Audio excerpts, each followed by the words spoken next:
నేను ఒక ఇంట్రోవర్ట్ క్యాండిడేట్ని. ఎప్పుడు చూసినా వాళ్ళతో వీళ్ళతో మాట్లాడాలని అనుకుంటా. కానీ నాకున్న ఇంట్రోవర్ట్నెస్ వల్ల నేను ఎవ్వరితో ఉండేవాడిని కాదు. దానివల్ల నాకు ఓవర్ ఎక్సైట్మెంట్ వచ్చేది. అప్పుడు నాలో ఉన్న క్యారెక్టర్ నాతోనే మాట్లాడేది.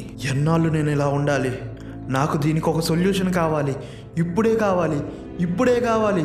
నాకు సొల్యూషన్ కావాలి. బుక్స్ చదవడం మొదలుపెట్టు. అవును, బుక్స్ చదువుతా. అప్పుడు నుండే నేను బుక్స్ చదివేవాడిని. దానివల్ల నాకు కొత్త థింగ్స్ పైన రీసెర్చ్ చేయడం మొదలుపెట్టా. నేను ఎక్కువగా మూవీస్ చూస్తూ ఉంటా. అందులో మార్వెల్ మూవీస్ ఎక్కువగా చూడడం మొదలుపెట్టా. అందులో ఒక్కో క్యారెక్టర్ ఒక్కొక్క యూనిక్ పవర్తో ఉండేది. సో నాకు అక్కడ ఒక రీసెర్చ్ ఐడియా వచ్చింది.